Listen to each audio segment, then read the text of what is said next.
आज पहलगाम हमले के कारण जिस प्रकार की तंगदिली, जिस प्रकार का माहौल आज पूरे मुल्क में है, आज पूरा भारत, पूरा देश यह देखना चाहता है कि कब मोदी जी की यह सरकार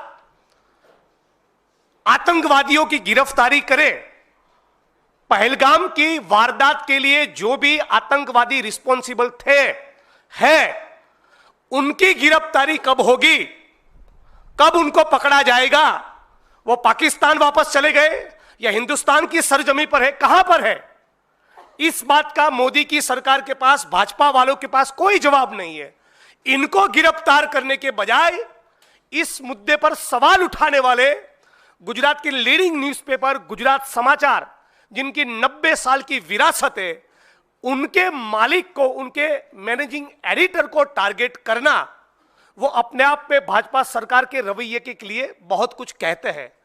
वो साफ तौर पे दिखा रहे हैं कि पहलगाम के जो कसूरवार है, पहलगाम के लिए जो लोग रिस्पॉन्सिबल है, उन टेररिस्टों को पकड़कर उनके खिलाफ पुख्ता कार्रवाई करनी, वो इस सरकार की प्राथमिकता नहीं है। उनकी प्राथमिकता यह है कि गुजरात समाचार के खिलाफ इस बात तक का भी गुस्सा है कि पहलगाम के मुद्दे पर वो बार बार मोदी जी की सरकार को एक्सपोज कर रहे थे। 90 साल से उनका एक लंबा इतिहास रहा है। और मैं कहना चाहूंगा, इस गुजरात समाचार अखबार ने मेरे खिलाफ भी लिखा है, कांग्रेस की नीतियों के खिलाफ भी लिखा है। कांग्रेस को जब सवाल पूछना था तब सवाल पूछे, तीखे सवाल पूछे, लेकिन कांग्रेस की जब सरकारें हुई तब कांग्रेस ने कभी उनके वहां ईडी तो नहीं भेजी, कभी वहां सीबीआई तो नहीं भेजी, कभी वहां इनकम टैक्स का रेड तो नहीं करवाया, कभी मुकदमे तो दर्ज नहीं किए। और पिछले 5 से 6 साल के दौरान अनगिनत बार इनकम टैक्स और ईडी के लोगों ने बाहुबली शाह, श्रेयांश शाह, गुजरात समाचार के परिवार के लोगों को बहुत से सवाल पूछे, बहुत से इंट्रोगेशन हुए, लेकिन कभी गिरफ्तारी नहीं हुई। पहलगाम के मुद्दे पर गुजरात समाचार ने अपनी धार को और भी तेज कर दिया, और भी तीखे सवाल पूछना चालू किया। क्यों आज भी इन आतंकवादियों की गिरफ्तारी नहीं हो रही? क्या यही सवाल पूछने पर गुजरात समाचार को टारगेट किया जा रहा है? यह सवाल मैं मोदी जी और भाजपा की सरकार को पूछना चाहता हूं।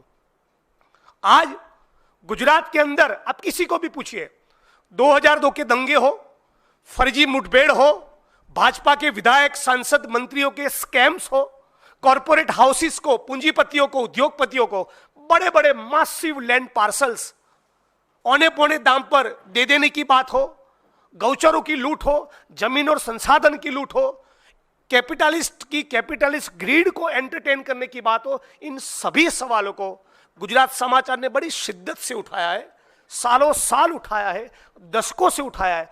लेकिन 25 साल से जिस प्रकार से वो मोदी, अमित शाह और भाजपा के खिलाफ लिख रहे थे, उसका वेंडेटा आज उन्होंने निकाला है। ये प्रतिशोध है।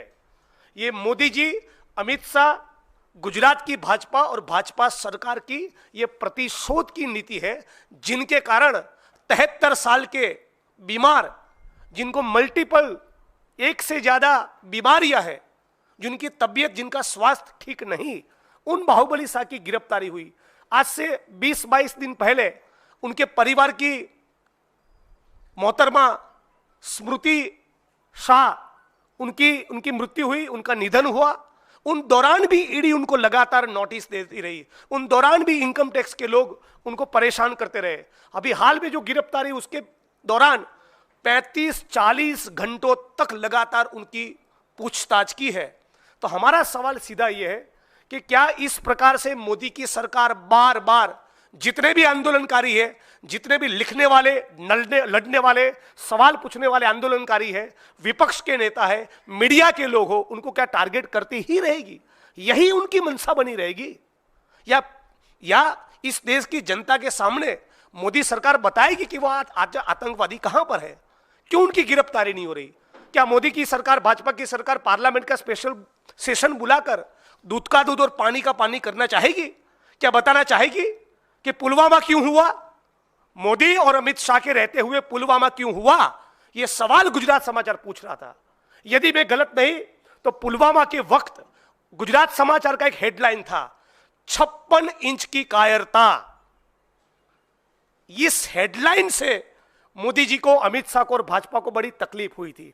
उसी प्रकार के हेडलाइन बार बार गुजरात समाचार दे रही है, बार बार भाजपा के विधायक, सांसद, मंत्री उनको एक्सपोज कर रही है और इन्हीं के कारण इनको गिरफ्तार किया गया है, उनको टारगेट किया गया है। और इसलिए हम लोग गुजरात से चलकर आकर आज इस प्रेस कॉन्फ्रेंस के माध्यम से इस पूरे एपिसोड की निंदा करते हैं और ये मांग करते हैं कि इनके खिलाफ या किसी भी मीडिया आउटलेट के खिलाफ इस प्रकार से टारगेट करने की कोशिश भाजपा वाले न करें। ये बात आपके बीच में रखना चाहते थे।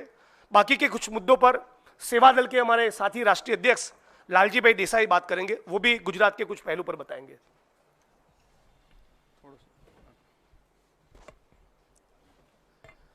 नमस्कार साथियों, जिस प्रकार से गुजरात समाचार के 2-2.5 दशक पुराने मनी लॉन्ड्रिंग के केस में, तो भाई आप जब सीएम थे गुजरात के, आप जब गुजरात का पूरा राज्य आपके पास तब भी था, आज भी था, तो ये कैसे हो रहा था? तब आप क्या कर रहे थे? तब आपने नहीं, पर जब आपको लगा कि अब आपके सत्ता को सवाल उठाकर ये पूछ रहे हैं कि पुलवामा हो या पहलगांव हो, हर जगह पे ये आप क्या कर रहे हो? आप वहां पर सामूहिक बलात्कार के घटना के बिल्किस बानो वाले केस में जो दोषी जिसको कोर्ट ने माना था, वो दोषियों को जमानत मिलने पर या उनको सरकारी मदद से रिहा करवाकर आप उनका जो स्वागत का ढिंढोरा पीट रहे हो और उसके खिलाफ जब कोई आवाज उठाएगा तो उस आवाज को आप कुचल दोगे। गुजरात में हो क्या रहा है? 45% बच्चे कुपोषित है, उसकी आवाज उठाओगे? या जिनके घर गिर रहे हैं उनके बारे में आवाज उठाओगे? या किसानों की जमीन के बारे में आवाज उठाओगे? तो आपको देशद्रोही के नाम पर आप पर एफआईआर होगी और आपको तुरंत ही वो लड़ाई लड़ना मुश्किल होगा। गुजरात एक ऐसा राज्य है जहां पे 365 दिन 144 लगी रहती है, जो पुरानी जो 144 धारा हम लोग कहते थे, ताकि आप कोई भी आंदोलन ना कर सको। हर जगह पे जब आंदोलन करना हो तो वो आंदोलन से पहले वहां पर 144 लगी हुई है, तो कोई भी आपको परमिशन वहां पर नहीं मिलेगा। ये गुजरात का जो मॉडल जिसके बारे में पूरे देश में मार्केटिंग होता है, वो एक्चुअली गुजरात का मॉडल नहीं है, वो मोदानी मॉडल है।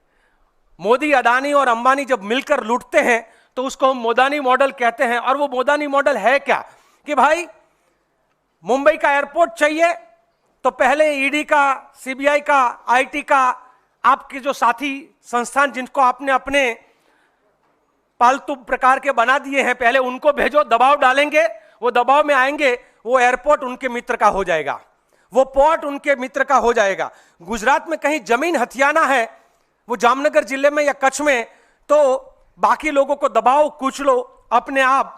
आपने फिर थोड़े दिन पहले ही देखा होगा, हमारे देश के प्रधानमंत्री है वनतारा करके एक फॉरेस्ट इलाके में गए थे शेरों के साथ। वो बीच में बड़ा ग्लास था, जो ग्लास अनब्रेकेबल ग्लास था, उसके साथ वो शेर से खेल रहे थे। सवाल तो ये होना चाहिए कि इस प्रकार के जो कुदरती व्यवस्था को खत्म करने के खिलाफ एक प्रधानमंत्री को आवाज उठाना चाहिए। वहीं प्रधानमंत्री जाके उसका प्रमोशन कर रहे हैं, ये सबसे बड़ा, ये हमारे लिए चिंता का विषय है। वहां पर एससी, एसटी और ओबीसी के स्टूडेंट्स को पढ़ने से लेकर वहां पे मेरिट में आने का जब होगा तो ओरल के नाम पर एक पूरी की पूरी साजिश के तहत एससी और एसटी, ओबीसी के लड़का लड़कियों को डीमेरिट कर दिया जाएगा और उसकी आवाज कोई उठाएगा तो उस पत्रकार के खिलाफ वहां पर जो है वो तुरंत एक्शन होगा, ना कि इस प्रकार का काम करने वाले। तो ये जिसको लोग गुजरात मॉडल के नाम पर बेच रहे हैं, वो एक्चुअली देखा जाए तो एक जातिवादी, एक धर्मांध और बाजार की ताकत को मिलाकर बनी हुई राज्य सत्ता का ये मॉडल है और एक तरीके से साम्राज्यवादी मॉडल है। और उस साम्राज्यवादी मॉडल के खिलाफ गुजरात समाचार जब आवाज उठाएगा, तो बात कहा इन्होंने, 73 साल की उम्र, बीमार, रात के अंधेरे में क्या किसी का मर्डर किया था? क्या किसी की जमीन को लूट लिया था? क्या किसी के घर पर वहां पे डाका डाला था? बुलडोजर तो आप रात के अंधेरे में भेजते हो और गरीबों के आसियाने गिराते हो, उन पर कोई एक्शन नहीं होता है। आप जब लोगों को थान करके जगह 3-3 दलितों का मर्डर करने वाले को गिरफ्तार नहीं करते हो, आप अपने एमएलए जिसको कोर्ट ने दोषी माना है उसको आप गिरफ्तार नहीं करते हो बलात्कार के केस में, आप अपने मंत्री के बेटे जो हजारों करोड़ का भ्रष्टाचार करते हैं तो वहां पर तो सीबीआई या ईडी वहां पर तो नहीं जाता है। आप अपना सांसद जिसने सबसे ज्यादा खनन माफिया किया वहां पर तो आपका ईडी या सीबीआई नहीं जाता है, तो ये जर्नलिज्म पर आप अटैक क्यों कर रहे हैं? ये सबसे बड़ा आज के गुजरात के मॉडल का सवाल है। मैं मेरी बात को खत्म करते हुए इतना ही कहूंगा कि जिस प्रकार से गुजरात के अंदर मीडिया की आवाज को, एक्टिविज्म की आवाज को और जनता की आवाज को दबाकर आप सबके सामने जो गुजरात मॉडल दिखाया जा रहा है वो मोदानी मॉडल है, वो गांधी और सरदार का गुजरात का मॉडल नहीं है। धन्यवाद साथियों।